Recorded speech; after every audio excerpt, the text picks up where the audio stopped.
Aujourd'hui je me mets à nu devant vous.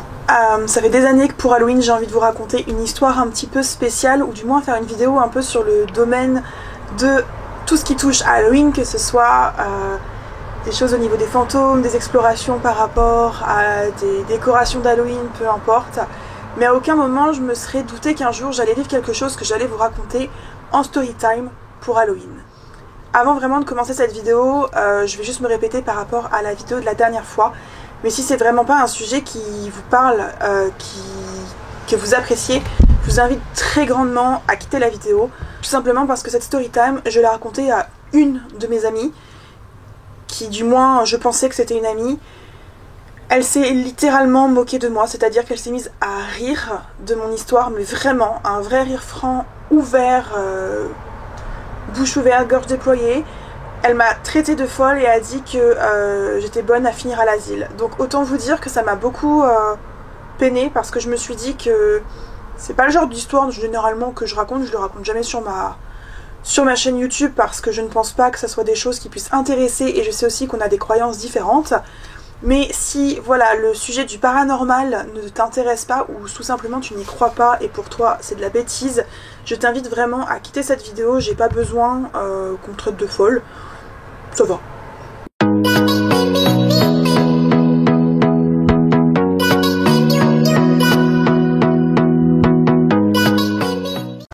Il faut savoir que j'ai toujours été très intéressée par tout ce qui est un petit peu surnaturel, inexplicable, histoire de fantômes. Depuis très jeune, je regarde énormément de films d'horreur, ça me passionne, mais principalement les films d'horreur avec des histoires de fantômes et de paranormal. Ça m'a toujours intéressée et je me suis toujours dit, j'en ai pas peur tant que ça ne m'arrive pas. Il faut aussi savoir que j'en ai parlé évidemment à ma maman, qui m'a dit mais je comprends pas, depuis quelques années tu parles que de ça, t'en parlais pas autant avant. Et en fait je me suis rendu compte que j'en parlais pas parce que depuis toute petite j'entends beaucoup de bruit. Ça m'arrive d'entendre des bruits, que ça soit, souvent c'est des bruits de pas. Ça m'arrive que j'ai l'impression qu'on m'appelle, et à chaque fois je dis à mes amis c'est toi qui m'as appelé, ils me disent non. Donc en fait, comme c'était quelque chose que je vivais depuis que j'étais toute petite, je me suis jamais rendu compte que c'était pas forcément normal. Et donc j'en ai fait abstraction jusqu'à temps que je m'y intéresse de plus en plus, donc là depuis 2-3 ans. Et c'est pour ça qu'aujourd'hui je vais vous raconter ce qui m'est arrivé dans cet appart où je suis actuellement. Je tiens à rajouter en fait que à Londres il y a beaucoup de maisons du XVIIIe siècle ou d'appartements du XVIIIe siècle, et que pour la faire courte, quand j'ai emménagé dans ma maison en 2021 je crois, là où j'avais mon colocataire psychopathe, j'entendais beaucoup marcher dans ma chambre le soir au moment de dormir. J'ai commencé à faire énormément d'insomnie, c'est-à-dire qu'à partir du moment où j'ai emménagé dans cette maison, je ne dormais plus, c'était un calvaire. Et un jour j'étais avec ma clairvoyante, que je considère aussi un peu comme une amie, et on parle vraiment de tout, de rien. On parle de la famille, on parle des fêtes de Noël, et à un moment elle me dit mais comment tu vas toi en ce moment? Et je lui dis bah ça va, sauf que je suis épuisée, je ne dors plus. Et donc vraiment là elle commence à être silencieuse, donc je comprends pas trop ce qui se passe, même si je sais le don qu'elle a. Et je lui dis en blaguant, je suis sûre qu'il y a des fantômes dans ma chambre. Mais vraiment c'était en blaguant, j'entends des marchés. Mais ça reste une très vieille maison, donc forcément le bois dans les vieilles maisons ça travaille, ça craque.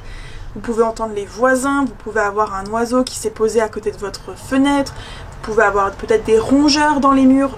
À Londres c'est très souvent, en France moi je vivais dans une maison très vieille également, donc même si je crois énormément à tout ce qui touche au paranormal, j'ai toujours ce côté à vouloir trouver une explication rationnelle aussi, parce qu'on ne peut pas tout mettre dans le paranormal, même si ça a un côté un petit peu plus intéressant. Donc j'essaye toujours de trouver ce qui peut se passer.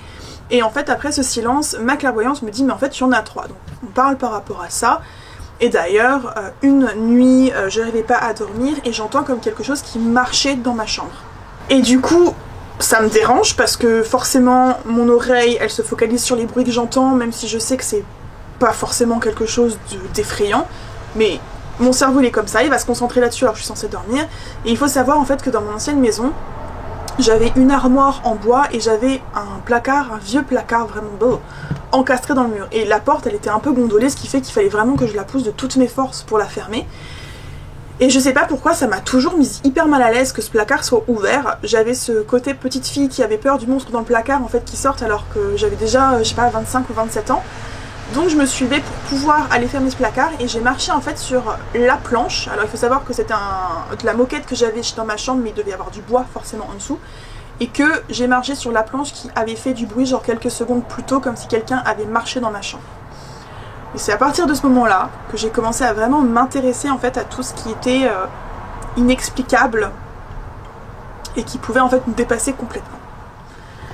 Nous allons enfin passer à la véritable histoire que je voulais vous raconter, celle que j'ai vécue dans cet appartement, parce que franchement j'aurais jamais cru vivre un truc pareil.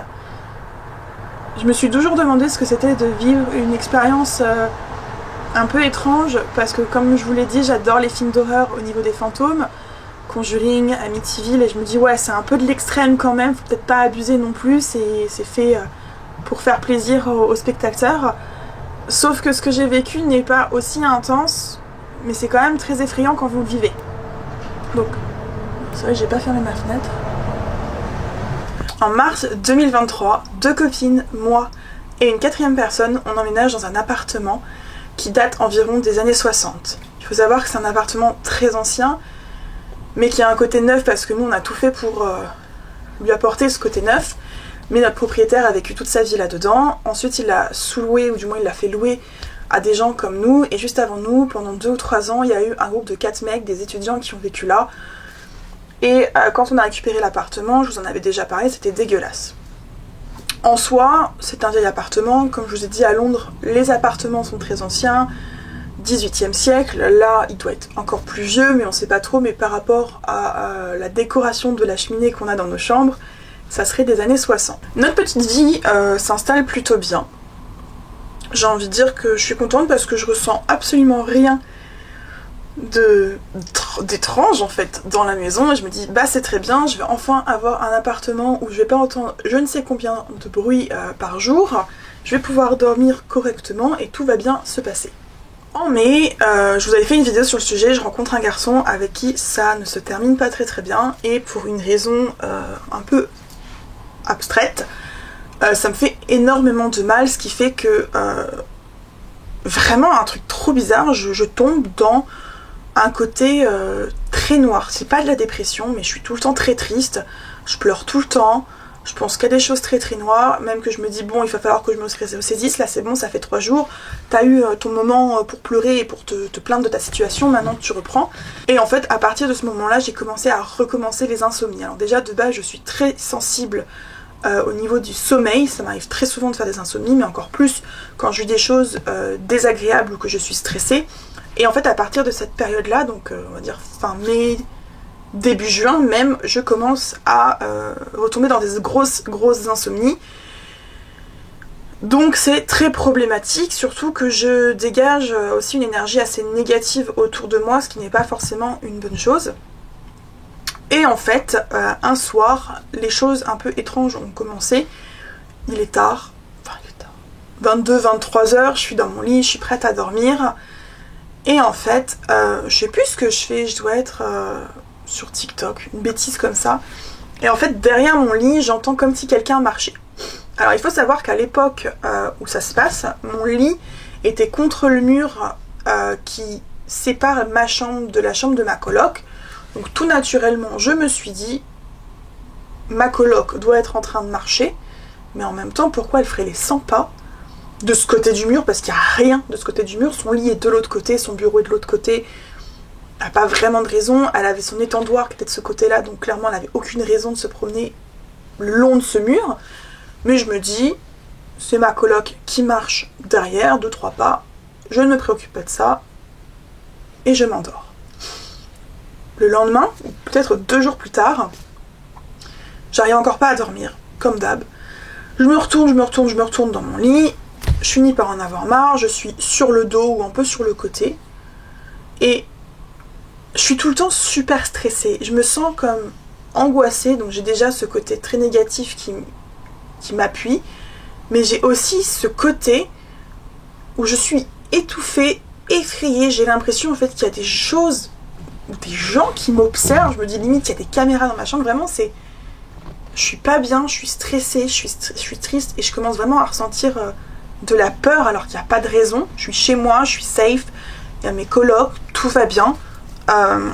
Et alors que j'ai vraiment la tête sur l'oreiller et je regarde un peu autour de moi ce qui se passe en mode va falloir que je compte les moutons, j'entends, alors là j'ai rien pour le faire, comme si quelqu'un grattait 3 fois sur mon oreiller. Mais vraiment sur mon oreiller, donc sous mon oreille ou derrière mon oreiller. Je me suis fait mal, tiens. Et donc là, du coup, ça me fait sursauter. Et naturellement, je dis non, on va pas commencer, pas maintenant.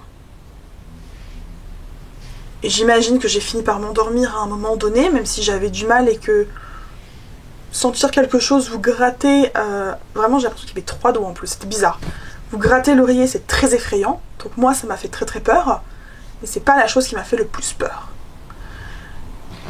La dernière fois que vous avez vu mon room tour, donc j'avais fait un house tour, mais du coup vous voyez surtout ma chambre, il faut savoir que j'ai changé la disposition de ma chambre peut-être 2-3 jours après le coup de l'oreiller.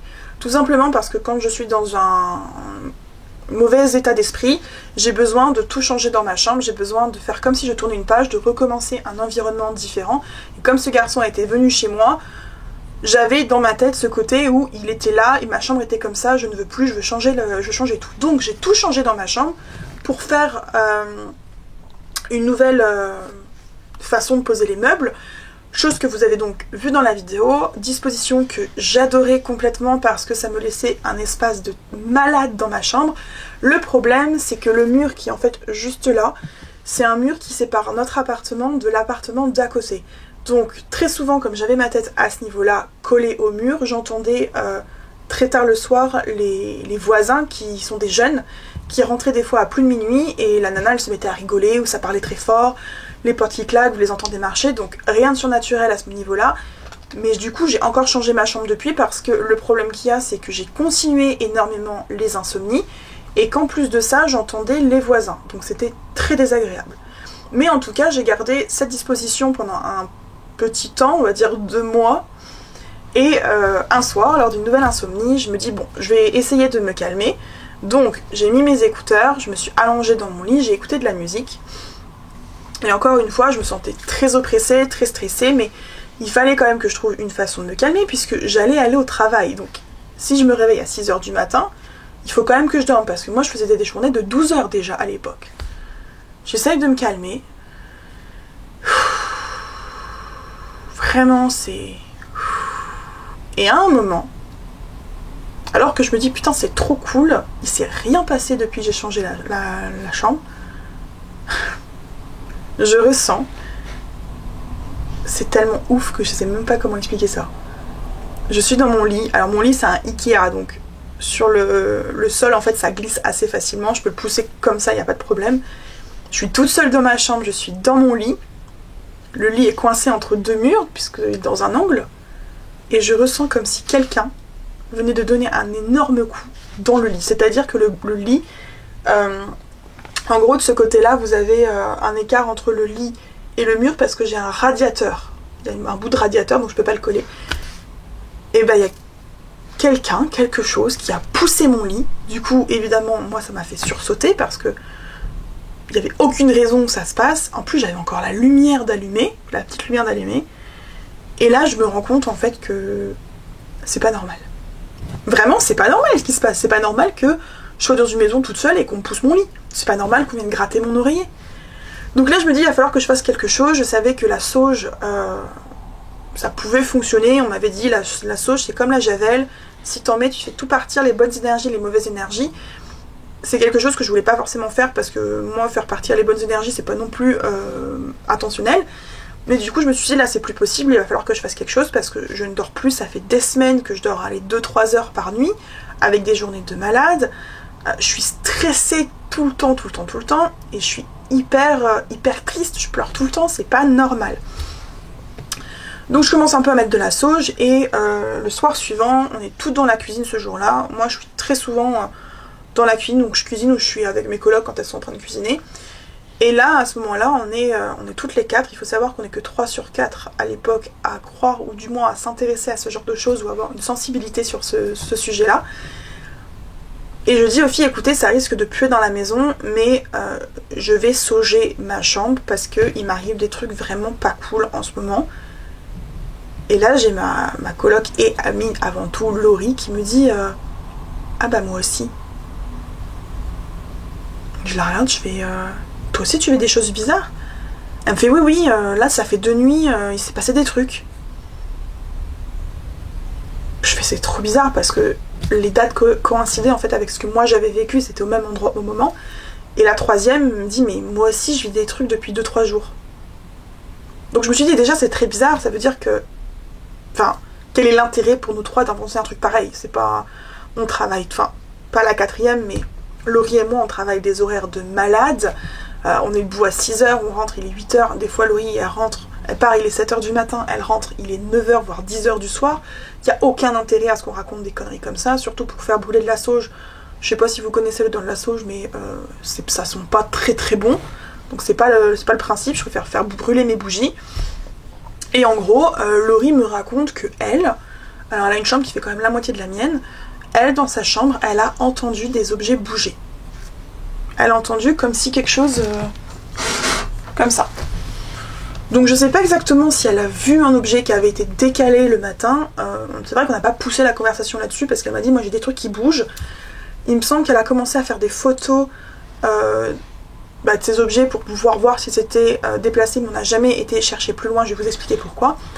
Et la troisième, ou du moins la quatrième, qui ne vit plus avec nous aujourd'hui, thanks God, elle avait l'impression qu'il y avait un chat qui marchait sur son lit. Et ça c'est vrai que elle nous en avait déjà parlé bien avant que moi je vive ce que j'ai vécu, comme quoi elle avait l'impression qu'il y avait un animal qui marchait sur son lit, elle avait un matelas au sol, et très souvent elle se réveillait pour vérifier que c'était pas son lapin, parce qu'elle avait un lapin dans sa chambre, et à aucun moment c'était son lapin, puisqu'il était endormi dans sa cage ou plus loin.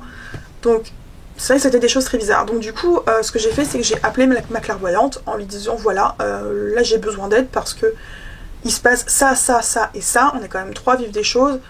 Rebecca, elle est très terre à terre, elle s'y intéresse quand on en parle parce qu'elle est très curieuse, mais elle a aucun, on va dire, don, elle n'a pas de sensibilité là-dessus, donc elle est très terre à terre, hein, elle n'a pas vécu de choses.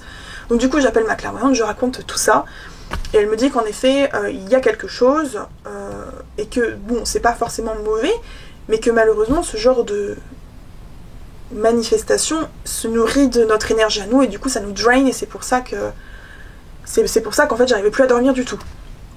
Donc en fait elle me donne le numéro de téléphone d'un de ses amis qui, je pourrais même pas dire en fait quelle est sa spécialité, mais en fait cet homme est capable de vous nettoyer une maison à distance. Encore une fois, quand elle me donne ça, généralement quand j'ai des expériences un peu bizarres, elle me dit il faut faire des prières, mettre de la sauge machin et tout, je le fais, mais malheureusement comme pour moi ça paraît assez fou parce que encore une fois on le voit à la télé mais on se rend pas compte quand on vit que ça peut exister, qu'il y a quelque chose de fou qui existe, que moi j'appelle le mec, mais je l'appelle parce que je suis effrayée, je suis terrorisée d'être dans ma chambre, j'ai peur tous les soirs qu'on gratte mon oreiller, qu'on pousse mon lit, juste que d'un coup je peux plus respirer, enfin on ne sait pas du tout ce qui peut se passer, surtout que si je commence à angoisser, être assez négative, ça ne sert à rien. Donc j'appelle le mec et tout, le mec est très professionnel, mais c'est vrai que moi je suis habituée à ma clairvoyante qui est vachement amicale, avec qui j'ai des grosses conversations et tout. Lui c'est vraiment du tac au tac, c'est ok, qu'est-ce qui va pas, très bien, et vous m'envoyez des photos de la maison, moi je m'occupe de ça. Donc il s'occupe de tout ça. Et ensuite il me rappelle pour me dire qu'en effet il y avait quelque chose, bon, déjà surtout dans ma chambre il y avait quelque chose, et il y avait un ou deux autres trucs dans la maison, que c'était pas, on va dire des entités, parce que il faut bien leur donner un nom à ces trucs là, c'était pas des entités négatives et mauvaises, mais qu'en effet elles prenaient énormément de place et d'énergie, c'est pour ça qu'en fait elles se faisaient ressentir. Moi j'ai toujours entendu qu'à partir du moment où une énergie te touchait, c'est que c'était pas quelque chose de bon, donc moi ça me dérange pas de vivre avec des fantômes, hein. Parlons cru, ça ne me dérange pas de vivre avec des fantômes, mais à partir du moment où on n'empiète pas dans mon espace personnel. Du coup, le mec a nettoyé, je sais pas comment. Il savait que j'avais du sel sous mon lit. Il m'a dit par contre, le bol de sel là que t'as sous ton lit sert à rien, donc tu me le dégages. Ok, bon, moi ça me rassure de dormir avec du sel en dessous de mon lit, je le fais. Hein. Et il m'a dit normalement c'est bon, je t'ai tout nettoyé, ça fait, je crois que c'était 35 €. Je prends par les chèques, donc en plus de ça j'ai dû faire un virement à ma mère pour que ma mère fasse un chèque, parce qu'en Angleterre nous on n'a pas de chéquier. Et il m'avait donc dit si jamais ça n'a pas fonctionné, tu me rappelles, je te le fais gratos, parce que forcément c'est que le travail que j'ai fait n'a pas été abouti. Je le remercie, je dis aux filles voilà, ça a été fait. Rebecca, qui comme je vous l'ai dit ne croit pas du tout à ça, a demandé à participer parce qu'elle a dit écoute moi aussi je suis dans la maison donc c'est normal. Je trouve ça très très bien. Et très étonnamment, le soir quand on rentre, la maison était beaucoup plus sereine. Alors c'est vrai que moi j'étais rassurée et d'un côté je me suis dit peut-être que c'est dans ma tête de me dire que comme le mec a nettoyé je suis plus censée avoir rien du tout. Mais Rebecca elle m'a dit c'est vrai qu'on sentait un air plus léger dans la maison alors qu'elle n'y croit pas du tout. Depuis, il n'y a pas eu de nouvelles grosses manifestations comme ça, enfin pas que je sache du moins, parce que j'en ai pas reparlé avec Laurie. La 4e coloc est partie, ça c'est pour une story time très très bientôt que je vais vous faire parce que y a beaucoup de choses à dire assez surprenantes et je pense que vous allez kiffer la story time. Mais actuellement il n'y a pas eu plus de manifestations dans la maison que ça. J'entends toujours des craquements parce que comme je vous l'ai dit les vieilles maisons ça travaille. Ça m'arrive d'entendre des pas mais ça peut très bien être les voisins ou ça peut très bien être mes colocs qui marchent et je me rends pas compte. C'est vrai que 2-3 fois j'ai entendu marcher devant ma porte alors qu'il n'y avait pas lieu d'être puisque ma coloc n'était pas là et que j'étais quasiment toute seule dans la maison, mais c'est pareil, je me suis dit c'est rien du tout. Donc je croise les doigts pour me dire qu'il n'y a plus rien. Voilà, c'était ma story time spéciale Halloween. Je sais même pas comment conclure cette vidéo parce que je pense que la vidéo elle-même est très bizarre. Je pense que certains d'entre vous vont croire, d'autres vont pas me croire. Je pense que c'est très dur en fait de réaliser ce qui peut nous arriver tant qu'on l'a pas vécu. C'est souvent ce que je me dis. Et encore une fois, je ne m'attendais pas à vivre des choses comme ça. Des vidéos sur le paranormal, j'en regarde des centaines par an. Des enquêtes paranormales, j'essaie toujours de me dire bon il y a du vrai, il y a du faux comme tout, parce que de toute façon quand on fait des vidéos avec vous on peut vous montrer ce qu'on veut, il n'y a personne pour pouvoir vérifier derrière, mais je pense que ce qui m'a le plus ouvert les yeux sur ce qui existait dans notre univers c'était vraiment de vivre cette expérience et en plus de ça de la vivre dans ma maison, en fait dans ma chambre, d'avoir ce truc qui est apparu et qui a commencé à nous embêter. C'était effrayant.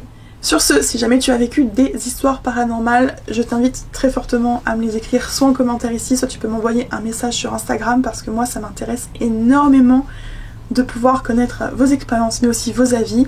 Je vous retrouve très bientôt pour une nouvelle vidéo et je vous souhaite un très bon Halloween.